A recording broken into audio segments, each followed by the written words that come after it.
in the end, I just thought, do you know what? I'll do it live.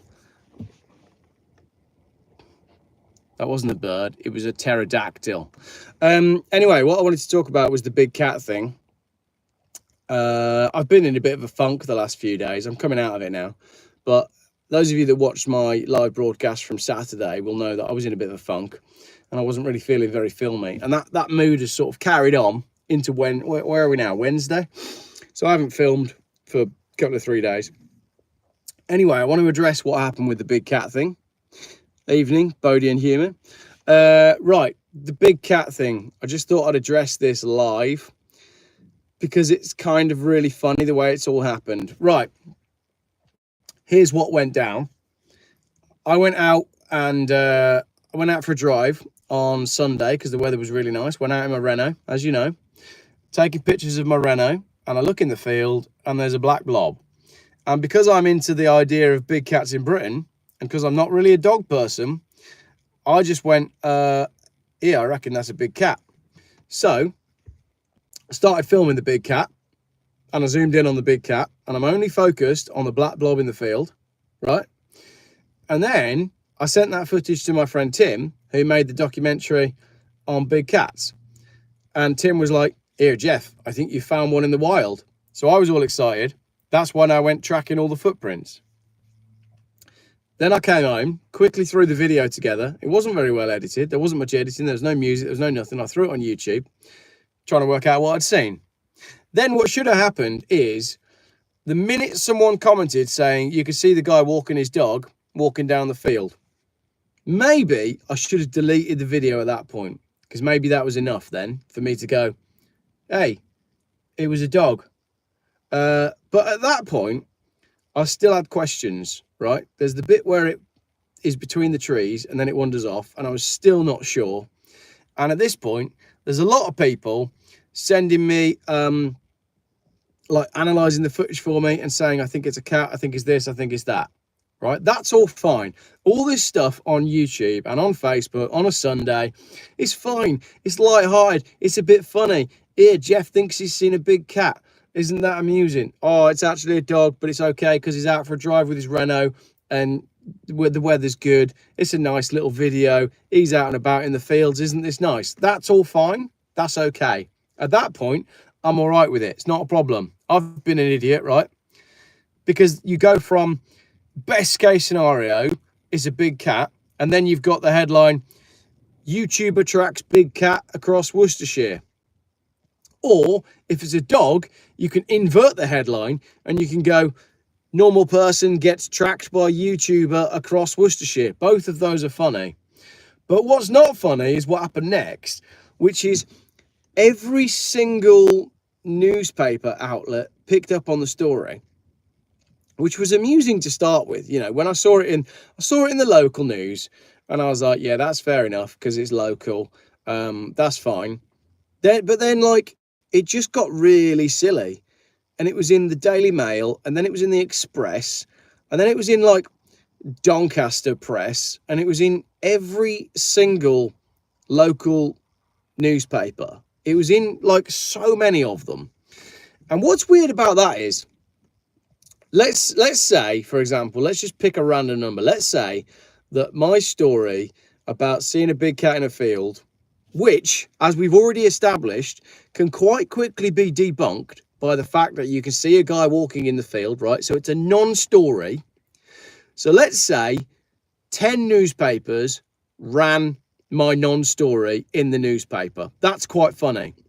So if 10 journalists, because that means 10 people had to sit and press enter, didn't they, to put that newspaper online, to put that article online, then you would think, or what I would do if I was a journalist is I'd be like, I'm going to get in touch with this guy before I click send, especially because all of this happened on Monday.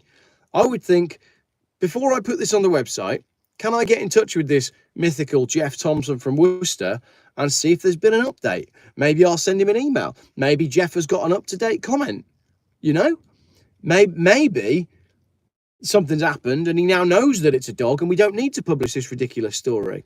But no, How many emails do you think I got? Bearing in mind it was in at least 10 newspapers, right? 10 newspapers. I would have expected to get at least one email from some journalist asking me if there was anything more to add. Not one, not a single email. So every single one of those news outlets published that story with absolutely zero input from me. They just ripped it all straight off of YouTube and published it. Now, I don't really have a problem with that, but it got me really bummed out about the like, I mean, we know that journalism is dead. We know it. But when you look at it on the face of things, you know, what's so frustrating is it really brought people out of the woodwork to comment. And yeah, someone's just said they want to mock you, and maybe they do. The newspapers are just content farming, absolutely right. But what I really got lost about was the comments, right? And for a little while I was like, what is the point? What is the point? You know, I work hard to bring subjects to people. And I know that those of you who are watching and those of you who are regular in the Geoff comments, I'm not talking about you lot here. You're all right. You're all right. But the general public who came out en masse to comment on whether or not a black blob in a field was a dog or a cat. That's what the general public are bothered about. They don't care about the fact that Fujitsu have just got the contract for digital ID. They don't care about who's in the hotels and what they're doing there. They don't care about ULEZ and the fact that we're being priced off the roads. They don't care about the New World Order. They don't care about the fact that the Prime Minister is a billionaire. They don't care about any of that. They're not happy to get off their seat to talk about any of that. But the general public, right, if you say a cat is a dog, or if you say a dog is a cat, you can guarantee that the general public are going to be there to correct you. And I was like, what is the point? Like, these are the people that I'm, you know, I'm going to sound like I'm on a, a mission or something. But these are the people we're trying to reach. These are the people we're trying to save. And they're more bothered about whether or not a cat is a dog than they are about the fact that a totally corrupt company has just been given a totally corrupt contract to provide a service that we absolutely don't want. And they're all like, nah, Geoff, I'm not interested in any of that. But you're mental because you saw a dog when it was a cat. And yeah, it's funny, wasn't it? And honestly, the more links I got sent to that story being out there, I was just like, this is ridiculous. And someone's just mentioned the Beast of Bodmin there.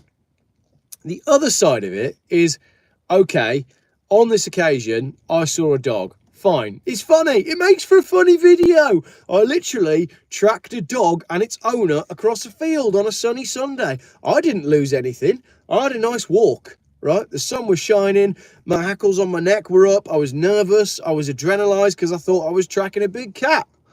Luckily for me, it was just an old Labrador. And I now know that it's an old Labrador because the son of the person that was walking the old Labrador has got in touch and said that was my dad with our dog. And I love that. And hopefully he's going to be on the channel at some point. But it's still doing the rounds, isn't it? The news is still doing the rounds. However, right, on the other side of it, and if you didn't catch the introduction to this video, then go back to the start. I've tried to film like 3 videos today, but sometimes it just doesn't work for me. Sometimes I just can't do it. Sometimes I'm just not mentally there. I know, like, you watch my videos and you think, oh, Geoff is always high on life. Well, it's not always the case. And sometimes I suffer with whatever you want to call it. We can call it depression, can't we? Let's call it depression, because then when they bump me off, they can just say, oh, he was depressed. And look, here's a video where he said he was depressed. So I've just given them the weapon that they need in order to get rid of me. But yeah, sometimes it gets too much and I sit in my car and I try to film something. And sometimes I even get like 7 minutes into a video before, like I did earlier on. Earlier on, I filmed a video. I got 7 minutes in and I went, nah, not happening. I'll do it live instead. So I'm doing it live. Anyway, yeah, so the local newspapers, wow, they really bring the scum out of the woodwork, don't they? They really do. I even had one person, and the most local newspaper, right? accusing me publicly of being on the sex offenders register. So I need to work out how I'm going to get back at this person, because that's a line that you just don't cross. You don't cross that line. You don't accuse someone of being on the sex offender register. You just don't. Also, as well, the reason you don't accuse someone of that is because it's so easily proven otherwise. Like if someone says to me, Geoff, you're on the sex offenders register, it's very easy for me to prove that I'm not. So what is with that? And it was just really interesting that, like, I wasn't offended by the comments. Please don't think that I was offended or bothered by the comments, but I was observing them from an interesting point of view. And there was a couple of comments, right? There was one person that said, oh, Geoff is widely regarded in the classic car scene as being a conspiracy nutter.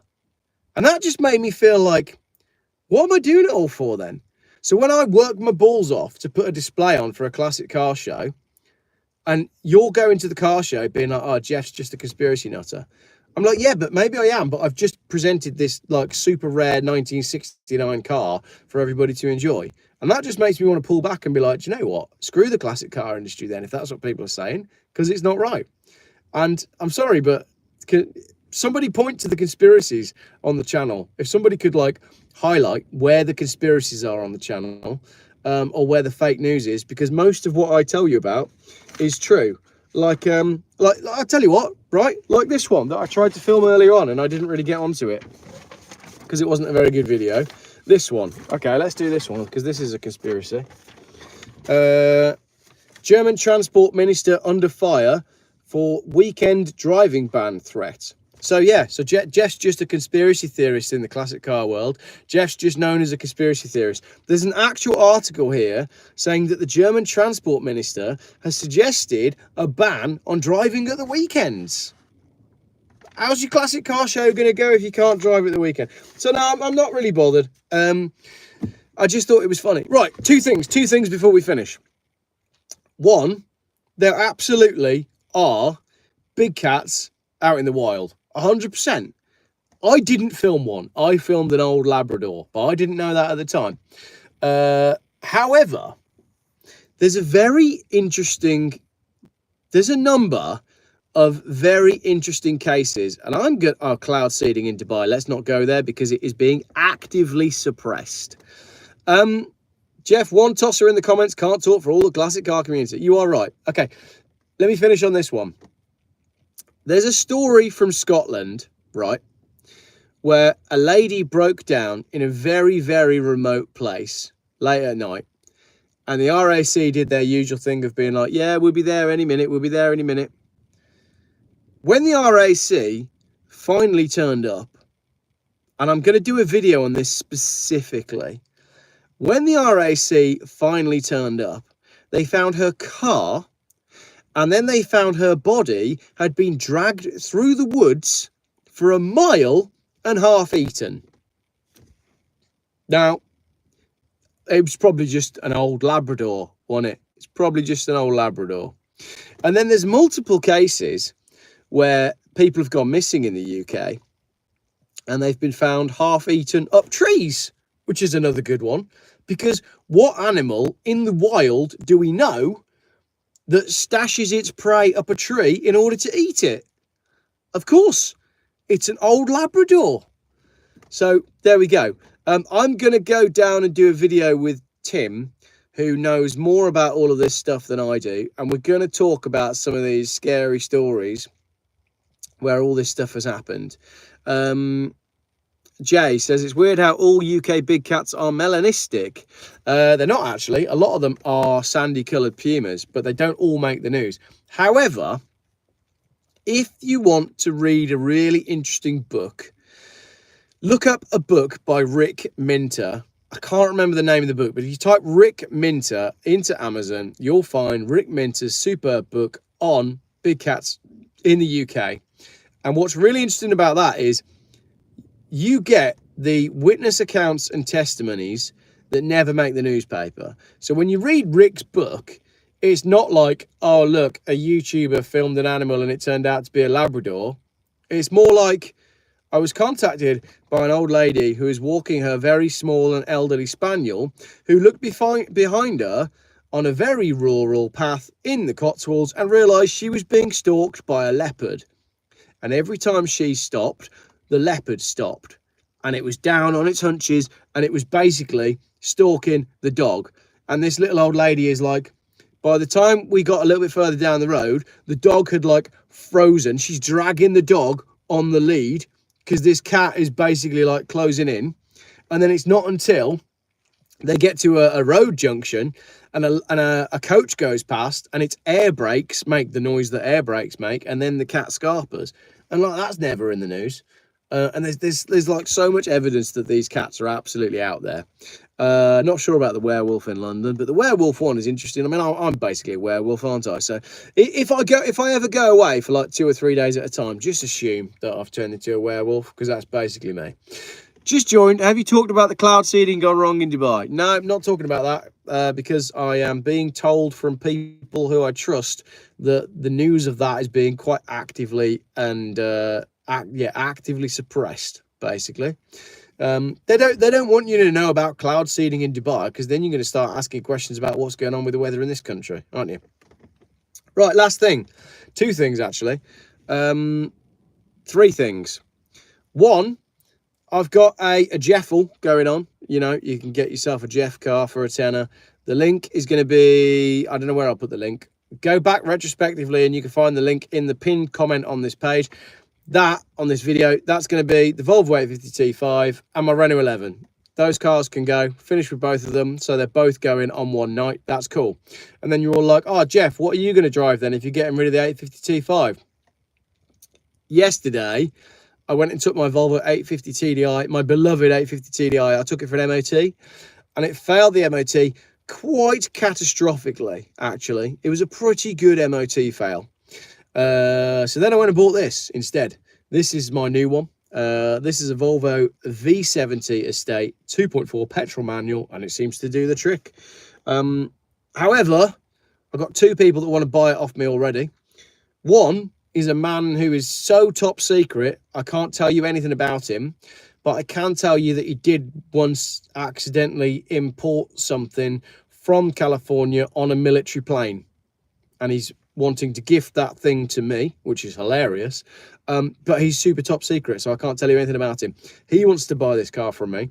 And the other person that wants to buy this car from me is Doc Malik, who I spoke to earlier on. So you're going to have to get in line if you want this one. It's a really good one. 130,000 miles, drives like a dream, really clean and tidy. I seem to be really good at finding these old Volvos. So I think that's pretty much everything I wanted to say for tonight. We will be resuming normal video service probably tomorrow. I reckon tomorrow could be a good day for some YouTube videos. And I reckon, right, when I get back into it, when I get back into making YouTube videos, I'm going to make like 12 in a day and just dump them all on YouTube to make up for it. Probably do that. Also, Doc Malik has said to me that I should start something called a Substack. I'm not completely sure what a Substack is, but I think it's to do with writing. So I'm going to start my own Substack when I've worked out how to do that. That's it. That is all from me for the moment. Tell you what, whilst I've got you here, shall I talk about the other videos that I tried to make earlier on but totally failed at making because apparently I can't film today, right? So that was that one. And that one, on the email that someone said to me, it just said, Geoff, it's starting. So that one was about the German transport minister who was under fire for basically saying that we could ban cars on weekends to save CO2. So that one, just a conspiracy, as you say. This one is about a move from the EU that was announced 2 years ago that says that all cars made after a certain year, July this year, are going to have speed limiters fitted. All UK drivers face having to retrofit the car with a speed limiter from July. So again, just another conspiracy that all cars are going to have these fitted. Low battery. Then I got this one here, which is a crazy one. Do you know how many cars are being recalled at the moment? It's absolutely ridiculous. So this is an article from the USA. 612,000 vehicles from Chrysler, Hyundai, Kia and Mercedes-Benz. 10,000 vehicles from Jeep. Another 116,000 from Mercedes there due to a risk of fire. And that's notwithstanding the Takata airbag thing, which is a recall that involves 19 manufacturers and 67 million airbags. So that was another video that I was going to make. Basically, oh yeah, and there's another page here. 284,000 Dodge Chargers, 147,000 Hyundais and Kias, 15,000 Genesis cars, and yes, we do have those in the UK. And as I said, 116,000 Mercedes-Benzes. So the whole myth of, oh, let's go buy a new car because it'll be more reliable. Well, it won't, because it'll be rubbish because of all this stuff here. So not only will it be fitted with a speed limiter and a monitor that allows them to switch it off, it'll also need to be recalled because it wasn't built properly in the first place. The Mercedes one is basically because they haven't screwed something in tight enough underneath the seat, and now the car's going to catch fire. What else was there? Oh, excuse me. Oh, this one, I might film this one tomorrow because this one's dead funny.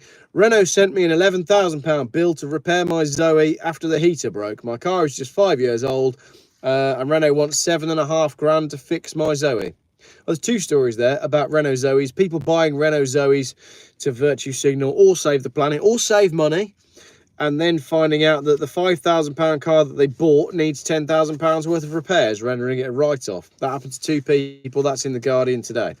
So the media's full turnaround and onslaught against the electric car continues in earnest. And then there was this one. The Association of British Drivers have explained that as the EV market slows down, the public should still have a choice between petrol, diesel and electric. So the ABD there are standing up and saying we should have a choice. So there you have it. New cars are rubbish. Old cars are still better. I am okay. It wasn't a big cat, but big cats are out there. And if you want to buy an old car, buy a Volvo, but you're going to have to try and beat me to it. And if you're looking at that Volvo 850 TDI in bright red that's on eBay right now for 1,500 quid, all best offer. I went and viewed it on Monday. I drove an hour and a bit to go and see it. And I could highly recommend that you avoid it like the plague, because I dug around that car, and although the interior is beautiful, I can guarantee that by next week the car will be pink. But mostly all the mount points for the chassis, all the points where the rear arms mounts are completely rusted out, and the car needs a shit ton of work doing to get it on the road, which is why I went down there all excited and then I drove away. So Geoff doesn't buy cars. Well, not really rotten ones anyway. This one, however, seems to be pretty damn good. I did say to Mrs. Geoff earlier on, can we please just drive to Spain tomorrow? Let's just take the kids out of school. Let's just drive to Spain. It's going to be cold. I said to her, we could be somewhere warm by midday. But she's not having any of it. I'm going to go and try work on her for the rest of the evening. Not in that way. And see if maybe we can... get out to Spain. Who says buy my car? Genie Man Productions. Buy my car, please. Only if it's a Volvo V70 or 850, because that's basically all I'm buying at the minute. Who's commenting there about the TDI engine? The 2.5 TDI was just a VW TDI out of the T4 Transporter. Yes, it was. It was a Volkswagen Audi Group engine, because in those days, the government was saying everybody should buy diesels. And Volvo went, crap, we don't make a diesel engine that's any good. What are we going to use? And then they phoned up Volkswagen and were like, yeah, Volkswagen, you know that 5-cylinder diesel engine that you're putting in your Audi 80? Can we borrow it for the 850? And Volkswagen were like, yeah, but you've got to develop your own soon. And Volvo were like, yeah, don't worry, we'll just use yours until we develop the D5 engine. That's exactly what happened. Portugal next week, if you're interested. Yeah, that could work. Cool. Right. Thank you very much, everybody. That was, I spent far too long on that because I spent 20 minutes trying to make a video before I actually made this video. So, there we go. Thank you very much, everybody, for watching this quite haphazard live feed. Normal service will resume when normal service resumes. There you go. I like that. Buy one, get one at the same price you pay for the first one.